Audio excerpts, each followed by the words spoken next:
In the opening titles, it says that this is based largely on real events, these protests in 2015. Can you say a little bit more about the connection between the film and these real events? Is it really about an abduction, or is it something else? So abduction was a cultural event because Nepal had a civil war from 1996 to 2006. And in the wake of civil war, for the first time, dark skinned Bangladeshis, which is about 40% of the population of the country, came on the street asking for dignity and asking for federalism, like regular, throughout the country.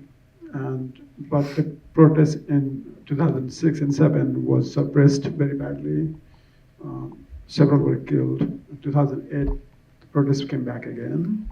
And this is based on 2015 when the protests back again came in. The country was closed down for almost 8 months, protesting. More than 100 people were killed, including 8 policemen. So this film is backdrop of that. And so a lot of characters are inspired by real people, like people that we interviewed came during research. Of course, we're trying to keep a lot of things out of frame because a lot of like killing and violence we didn't include in the film itself because it's kind of like non-fact. And so we wanted to focus on more of relationship and what really feeling of the people at that time and now. So out of that, how did you develop this specific scenario with the kidnapping and the policewoman and when, of course, the political backdrop too?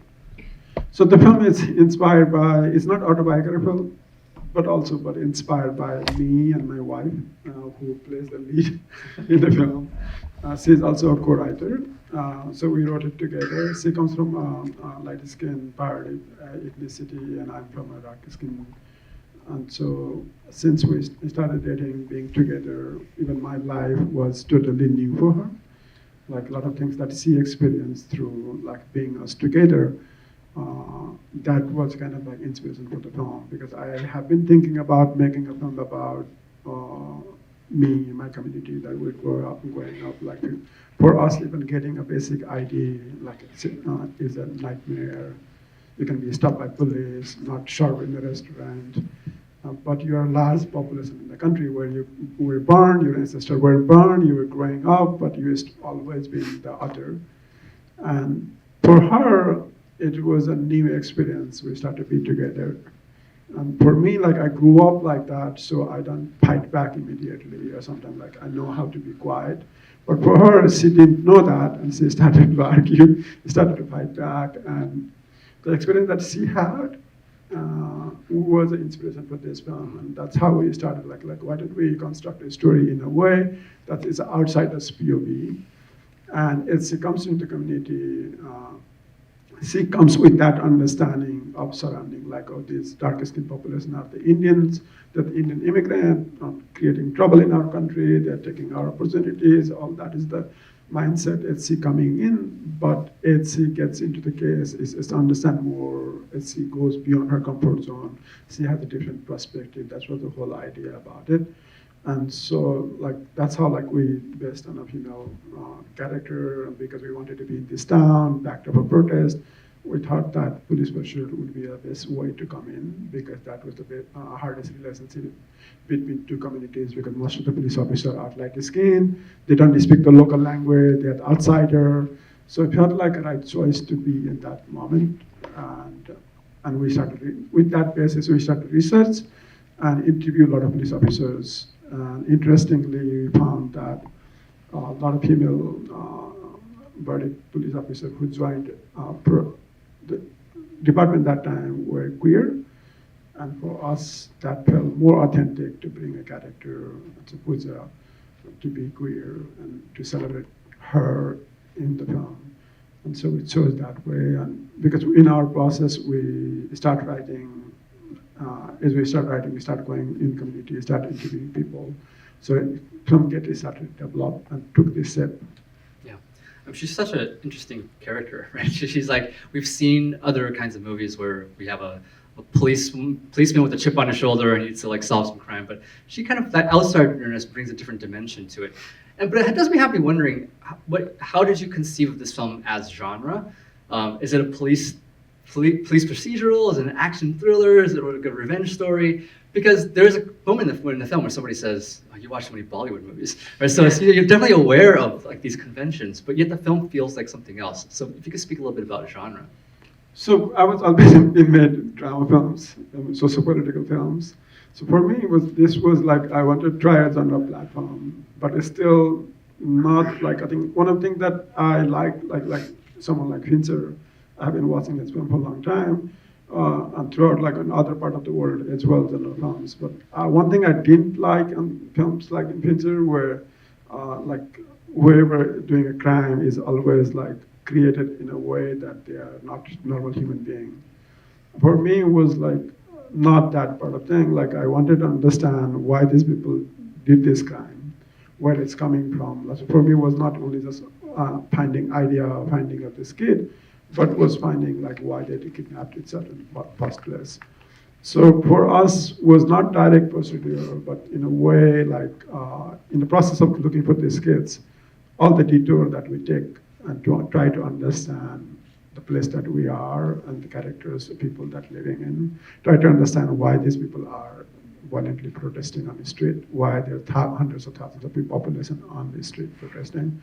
So there, like I think with the need of the character, need of the story, it started to form. But in the beginning was like I just wanted to try the genre platform.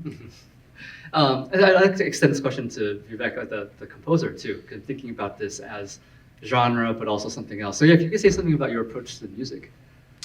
Yeah, Deepak and I worked pretty closely on it. The first conversations we had were about what the role of the music should be, like what does the film need musically, and a couple of ideas sort of came to the front, which were, one thing is we thought that maybe we didn't, for the most part, want the music to call attention to itself as music, but maybe this is sort of a generalizable concept of film scoring, is you want the music to draw the audience into the characters and into the situations they're experiencing in a way that maybe operates on a subconscious level.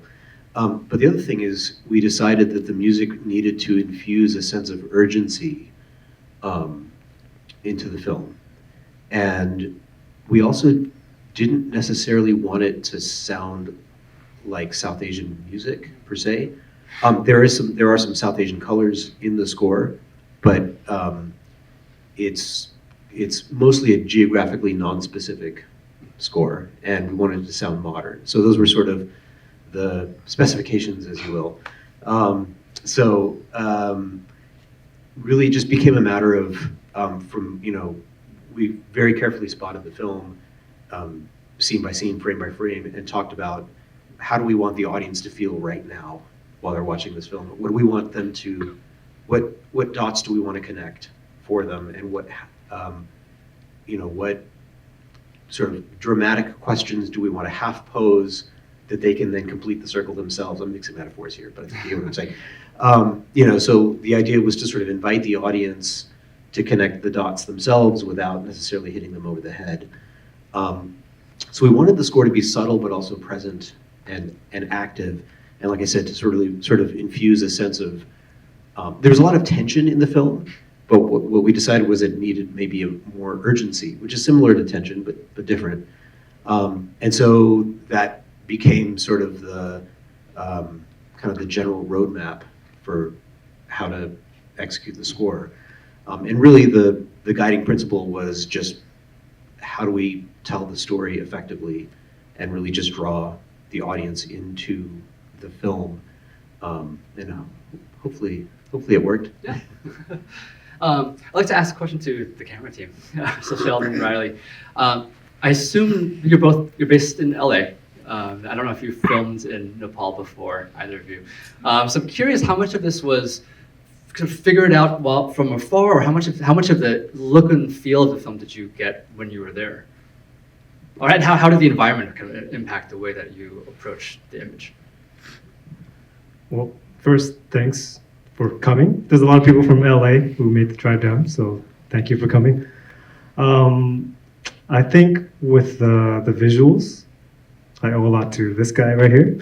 But he kind of so Deepak right away told me this was a genre film, a thriller. But very quickly, I think once we started talking about the script, it was a lot more than that. And I had so many questions because it's bringing me into this world that I'm assuming me and a lot of the audience, a lot of people don't really know too much about. We're not too familiar with that part of the world, even though a lot of the things that are happening are very, they're global. We could relate. So I think the first month that Deepak brought me down there, we spent time in the city where this film is kind of based. Rajaganj itself is a fictional city, but it's based in real areas. So we did a lot of driving, windy road driving. Nepal is kind of crazy about it. I didn't see a single mountain when I landed in Nepal. He told me that I was going to see mountains and Mount Everest. I didn't see a single mountain because we went south into the plains, which is where the Madesi people live. So basically, it was observing the environment and the atmosphere and kind of seeing how the people were dressed, how the homes were lit, how the sun reacted, how the dust, the streets, everything like that. So I think we spent, 3 weeks just kind of immersing ourselves and meeting people and talking. And that really helped us shape the look of the film. Basically, we didn't want anything to be too slick or too... we like David Fincher films, and we didn't want this to look like, a perfect Netflix film or something like that. So when we started shooting, we decided to choose, we went practical. We chose a camera package that was smaller because with these protest scenes, which took a lot of resources to recreate, the goal was to not call attention to the camera. So a lot of times I'm there with a small camera, kind of like ninjaing through the crowd, trying to find Pooja, trying to find, Mamata and those characters. Riley, my focus puller, who was amazing. But Riley was up on our roof a lot of times during those scenes because there was no way you could follow me and pull focus at the same time. So between the two of us, we had to really adapt to the environment, and we had to change the way we worked. We had to really embrace the crew, eat the food. And I think that's a big part of how we could work, earn the respect of the crew and kind of do justice to the authenticity of the film and to Deepak's vision. But you could say a couple things about being on the rooftop. Another reason I am on the rooftop because that's the only place I can get signal since I can't be down with the crowd. So triangulating the best way to get signal so I can pull focus is on the rooftop. Echoing what Sheldon is saying, the local crew give us tremendous support. Sheldon had planned out with the practical camera packages, and we just sort of go with it and kind of adapting it in a doc style from place to place, depending on the scenes. Some of the crew are the best working people, best hardworking people I've ever met. Kudos to them as well. It's kind of interesting to watch the film in this very chilly theater. Well, it's actually very, very incredibly humid and hot when we were shooting. So, yeah. I'm still processing it. It should have been a mini series for Pooja, I think. I don't know. Well, what else? We'd love to open up to any questions from the audience. Yeah, in the back. Oh, we have a mic coming to you.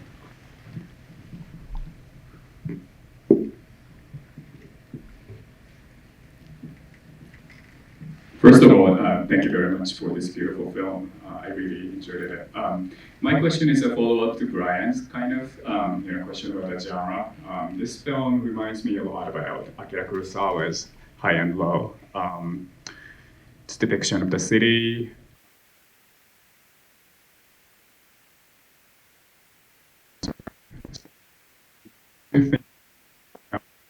Kurosawa's, for example, another kidnapping. I did. But more than high and low, I was also thinking a lot because instead of where it is the con, you will see know more and more about the guy who took the con. So for me, that felt more closer. But of course, I love high and low. I love Bong Joon-ho, Memories of Murder. There are a lot I was watching a lot of film from our region, from Asia itself, and also here, and seeing like how can I bring those elements, but still try to do the socio-political film that I've been doing it, and still try it as on a platform and explore, maybe. Yeah. Thank you so much, and thank you for the film. I wanted to know, have you released the film in Nepal? And how has it been received there? Or if you are planning to do it? And is it in conversation with other films that are coming out now? We have not. We are opening on March 14, and over 200 screens, so it will be very commercial release in Nepal, and would be in the same time in the diaspora release in multiple places as well. We don't yet know how they are going to react to it, but yes, last 10 years the industry has evolved. We have a lot of interesting films coming out of the country and being made, and conversations are happening. So hopefully this will be received and it would push the conversation that would be very needed. We're also planning a bus tour from the eastern part of the country to capital, so going major towns and villages where there is no cinemas, screening, having talks, and reach out to audience and push the conversation that very is needed. Other questions? Yeah.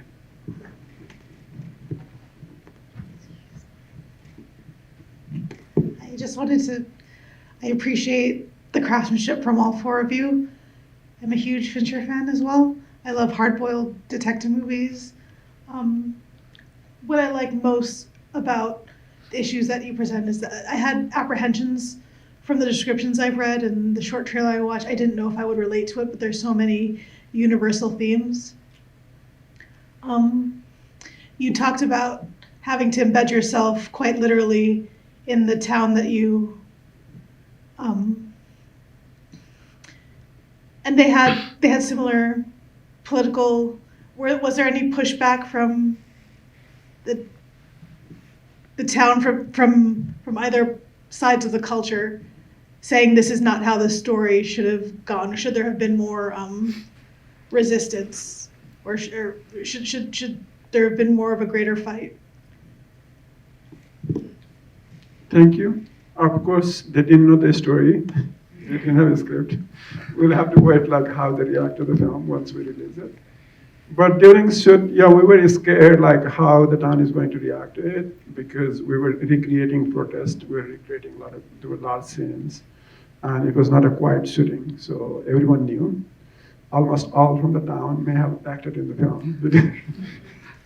We had about 700-800 extras, so there were a lot of local people, and we lived in there more than almost 2 months, right, in the town. Prior to shooting? Look, from the prior to shooting, and like shooting itself was about a month. So we were there for a long time. I was scared personally as well, because it was traumatizing to recreate protest and seeing, because a lot of people have lost their life. But my surprise, the first day of shooting, I realized like our crew had bottles of water, and before our kitchen arrived, and I was asking the crew like, where do you get the water from? And realized that nearest neighbors were distributing water, because they were happy that we were filming, bringing their story on the screen. There were a couple people also, like when people were angry sometimes because I think why you're blocking this street and recreating the protest. But there was very minimal. Mostly the people were very supportive. A lot of people came and acted as extras. A lot of people were unhappy that we didn't tell them before we were shooting in their neighborhood they wanted to participate. Also, local police department really helped. We had like most of the officers you see in the film are real police officers. It's real car, real gun, real like local collaborated with local police department. And they kept smiling too during They the kept smiling. protests. We'd be filming, and then like I'm going, and this guy's smiling at me. Like, okay, cut. We gotta do it again, and then we gotta reset everybody. So they were real police officers, which was great, but they weren't actors. That's for sure. But they collaborated very well. All the way in the back.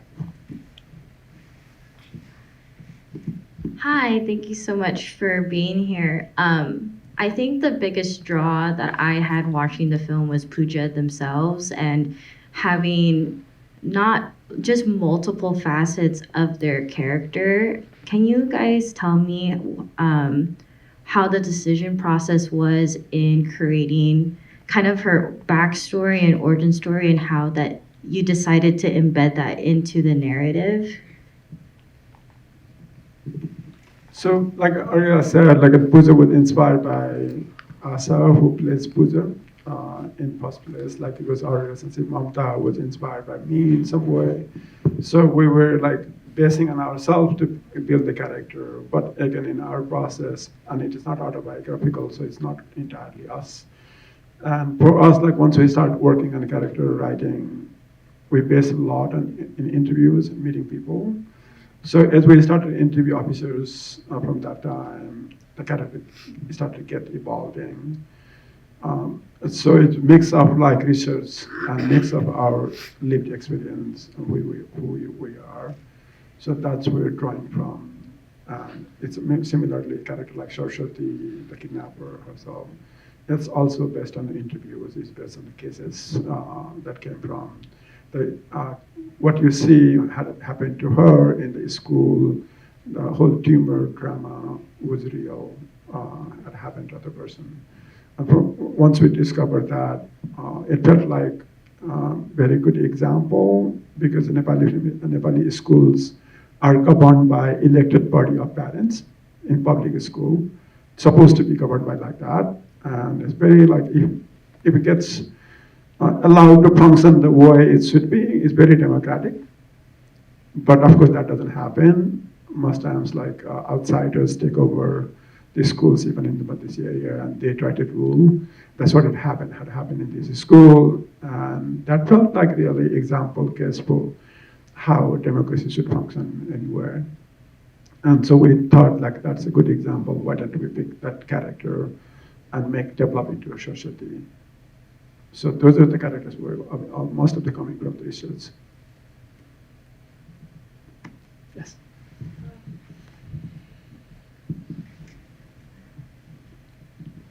Again, thank you to the team and of course SDAFF for bringing such a beautiful film. I have a twofold question. One is regarding the interviews. So of all the issues presented, I think there are so many complicated issues presented here. To what degree were there some themes universal that the team had decided that we want to tackle this when we're writing it? And to what degree were some of them sort of evolve as you do the interviews? And a follow-up on that is that, to what degree is it intentional? Because I think there are some issue that's very local, very regional, like Nepal issue, but there are also something universal. To what degree do we maybe intentionally balance the presentation of both? So like kidnapping itself or following the genre look to find the kids or the plot itself, I think it's simple. And which I try to always do in my films. Like my last film was following up a dead body. And before that was officer was about following a bus coming from eastern part of the country to capital. But then like once we start looking for a character, are complex. Because also in that part of the world, like the way I grew up, it's very hard to separate from race, gender, and class. This is very entangled altogether. I've been living in the US for the last 14 years. Issue of race is very present here as well. While I was writing it, Black Lives Matter protest was around the country, and so I could see that. But conversation of racism is a lot happening here, but in South Asia, for us to even recognize that we have racism is a new thing. People don't want to recognize like that. and the color of skin really matters, but we don't talk about it. We have a $1 billion industry where we sell cream to make people fairer, look cleaner. And so I think that's how the industry is based. Society has been telling us, like, I think darker skin means not good. And so we have a white population, like anyone from outside coming in, they get treated very well. Like in the parts of Kathmandu neighborhood, you won't get, I wouldn't be able to rent an apartment because they don't want to give it to me because they want looking for a foreigner to come and rent it. And some of the part of the Nepal, you cannot rent a hotel being a Nepali. They only give it to foreigners. So that's, and I understand that's a society that we're coming in. So because we don't talk about racism, racism was always center of the film that I wanted to include on this one. But because being a female cop, whole environment and setting in the police department, Center came back to be a central character as well, because Nepal police still have 95% very masculine men in department. Female officers are very few. In the city that we shot, they had never seen an inspector before in real life. In department, there's no female inspector in the department in that town. So for that became the central there, and once we have like that's the score of the film of that those two themes. But again, like in Nepal, there would be caste, there would be class. So all is entangled. It's very hard to separate from each other. So like racism is the center, and anything came around with the character we included in, though we knew would be hard for foreign audience to get everything else. And would be hard to connect in some of those things. But more than like thinking about what would audience understand, for us was more of like, what is this story and character and authenticity to a real story, and what should we bring? We're not thinking about market so much as we were developing it. Our time for another question or two? Yeah. I wanted to commend you guys for trying to make something so ambitious and succeeding so much. The movie is very complex, and I think it's complex because of the themes and the conversations it wants to tackle. But it's also visually very complex. There's many locations, there's big set pieces, the riots, like there's a lot of stuff.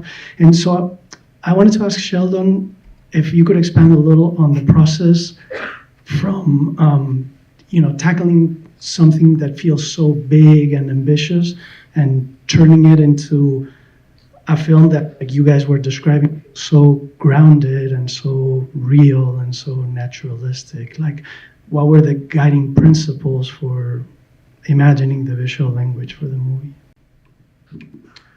Yeah, good question.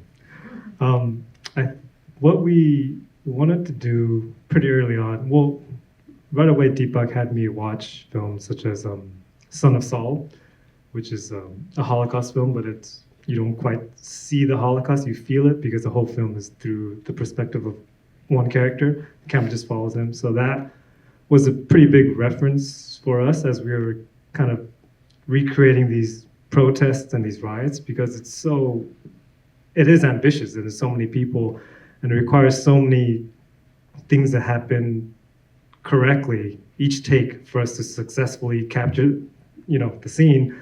So I think we had to devise a visual approach that kind of worked in our favor, which was to keep it kind of as claustrophobic as we can, because Pooja is entering a unfamiliar world, and we have to kind of bring the audience with her. So we don't want to be a step ahead of her. We want to be with her and following her, so I think a lot of the lenses that we chose and a lot of the frames are very, we keep things out of focus. We're kind of really with her, so you kind of feel the people kind of like wiping the camera. We want to kind of add that tension.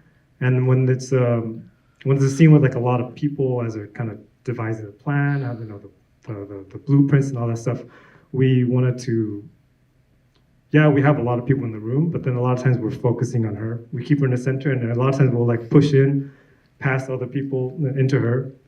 We can't really show the other actors what we're doing because they're like, hey, wait, what are you doing? You're like, I'm standing here. Because they're not used to this approach. This like Nepalese and Bollywood and Indian cinema is very different to the way that I think Deepak wanted to shoot this. So a lot of times we're doing things that were unconventional for the actors, and they were kind of interested and intrigued. And a lot of times they'll pull me aside and they'll ask me, hey, like, is that the scene? Just like 2 shots? I'm like, yeah. They're like, you guys gonna do like this close up? Like, oh, ask Deepak.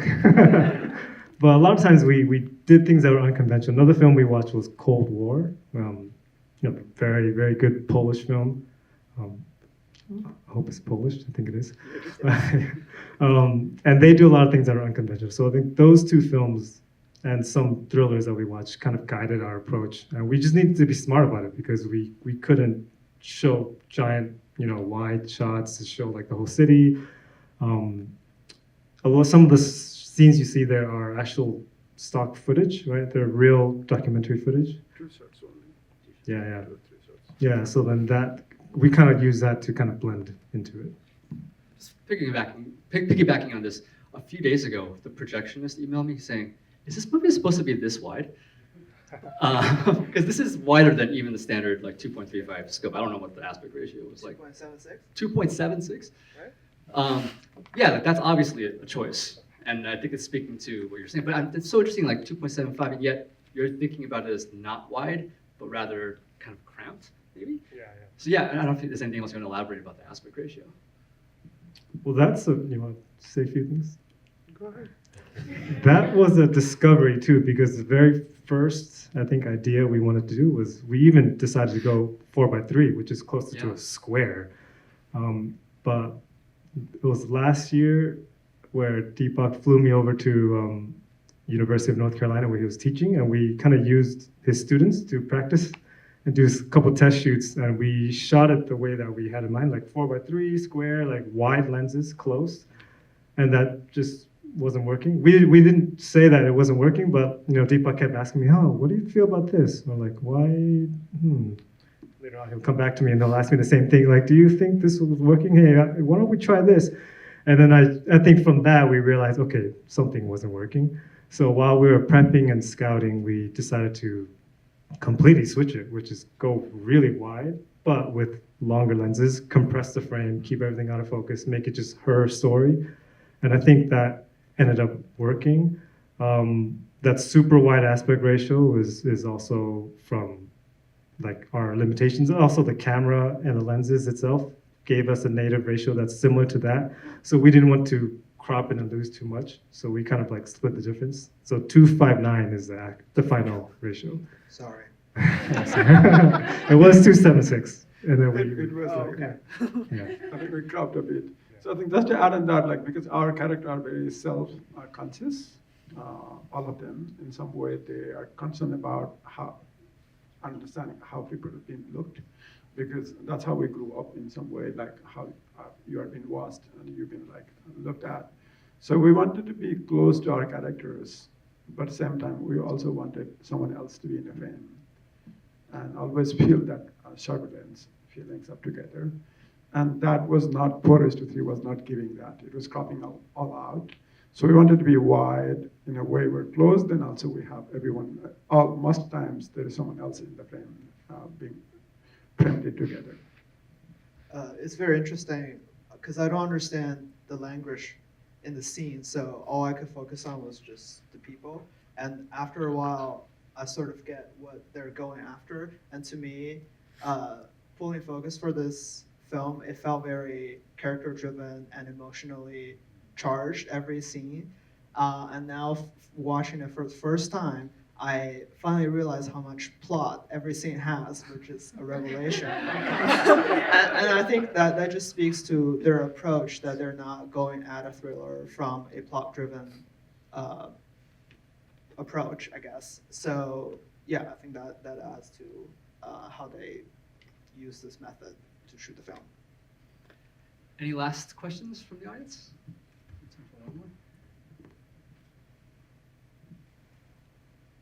All right, if not, thank you all for being here today, for coming from all over the country and sharing the film with us.